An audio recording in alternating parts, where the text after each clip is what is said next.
Deluxe. তো অনেক অনেক ভাইদের গাড়ির এইখান থেকে কিন্তু অয়েল লিকেজ হয়, এখানে আর কি মোবিল বার হয়ে ঘেমে আর কি ধুলোবালি টেনে নেয়। তো সেটা অয়েল বাড়ানোর কারণ হচ্ছে এটার ভিতরে একটা ওরিং থাকে, ঠিক এই জায়গাটায়, এই গ্যাপটাতে একটা ওরিং থাকে। ওরিংটা হচ্ছে এই যে, এই ওরিংটা বদলানোর জন্য আমাদের পুরো এই ক্লাস সাইটের কভারটা খুলতে হয়, ঠিক আছে।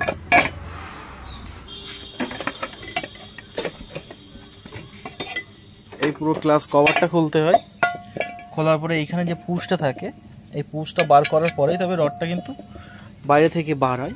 আর এইভাবে খুলতে হয় ইঞ্জিনের সাইডটা, তারপরে এই ওরিংটা বদলাতে হয়। তো এইটুকু একটা ওরিং বদলানোর জন্য আমাদের পুরো এই সাইডটা খুলে বদলাতে হয়। আর আগেরদের সময় বেশ কিছু গাড়িতে এইখানে অয়েল সিল আসতো, ঠিক আছে। ওই সিস্টেমটা সব থেকে ভালো ছিল, যেটা হচ্ছে বাইরে থেকে বদলানো যেত। আর এখনকার সিস্টেম দেখো, গাড়িটা একদম নতুন গাড়ি, BS6-এর কন্ডিশন দেখে বুঝতে পারছো, তার ভিতরে এখান থেকে অয়েল লিকেজ হওয়া শুরু হয়েছে।